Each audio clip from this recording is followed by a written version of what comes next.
இன்றைய தேவ வார்த்தை ஏசாயா 65ஆம் அதிகாரம் 17ஆம் வசனம். இதோ நான் புதிய வானத்தையும் புதிய பூமியையும் சிருஷ்டிக்கிறேன், முந்தினவைகள் இனி நினைக்கப்படுவதும் இல்லை, மனதிலே தோன்றுவதும் இல்லை. ஆமேன்.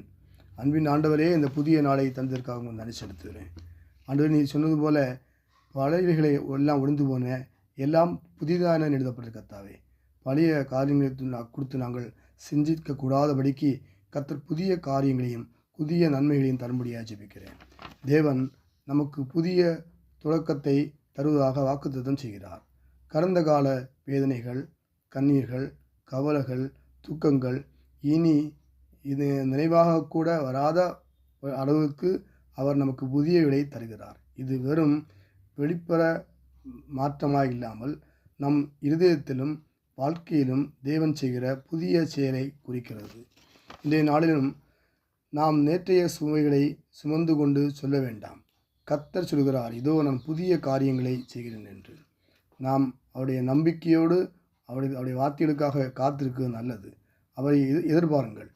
உங்கள் வாழ்க்கையில் புதிய சமாதானம், புதிய ஆசீர்வாதங்களை தேவன் தருவார். கர்த்தரின் சமாதானம் இந்த நாள் முழுவதும் உங்களோடு இருப்பதாக. அன்பின் ஆண்டவரே, இந்த புதிய நாளை கொடுத்ததற்காக ஸ்தோத்திரம். இந்த வேத வசனங்களை வாசிக்கிற, கேட்கிற, ஜெபிக்கிற உங்களுடைய பிள்ளைகளை ஒவ்வொருவரையும் குடும்பமாக பேர் ஆசீர்வதிக்க முடியாது ஜெபிக்கிறேன். ஆண்டவரே, அவளுடைய என்னென்ன தேவைகள் இருக்கோ தேவையை சந்திக்க முடியாது ஜெபிக்கிறேன். புதிய ஆண்டுகளை, புதிய மாதத்தில் ஒவ்வொரு நன்மைகளை தர முடியாது ஜெபிக்கிறேன். ஆண்டவரே, உன்னை அதிசயங்களை காணப்படும் சொன்னீங்க. ஆண்டவரே, அதிசயங்களை காண செய்ய முடியாது ஜெபிக்கிறேன். நான் மாம்சமான யாவருக்கும் தேவனை கர்த்தர் என்னால் செய்யக்கூடாத அதிசயன காரம் உண்டோன்னு சொன்னீங்களா. ஆண்டவரே, மனம் இருக்க முடியாது ஜெபிக்கிறேன்ப்பா. புதிய காரணம் செய்யுங்கப்பா. பழைய எல்லாம் ஒழிந்து போடுங்க கர்த்தாவே. பூர்வங்களை சிந்திக்க வேண்டாம் சொன்னீங்களா. ஆண்டவரேப்பா, பழைய காரணங்கள் ஒன்று நாங்கள் ஞாபகப்படுத்த வேண்டாம். ஆண்டவரே, எல்லா நன்மையாக முடியட்டும். புதிய ஆசீர்வாதம் தாங்க ஆண்டவரே. புதிய நன்மையை தாருங்க ஆண்டவரே. புதிய கிருபைகளை தர முடியாது ஜெபிக்கிறேன்ப்பா. ஊழியக்காரர்களையும் ஆசீர்வதிக்க முடியாது ஜெபிக்கிறேன் கர்த்தாவே. உன்னுடைய பிள்ளைகளை தேவையை சந்திக்க முடியாது ஜெபிக்கிறேன் கர்த்தாவே. வியாதிகளுக்கு சூத்திரம் தாங்கப்பா.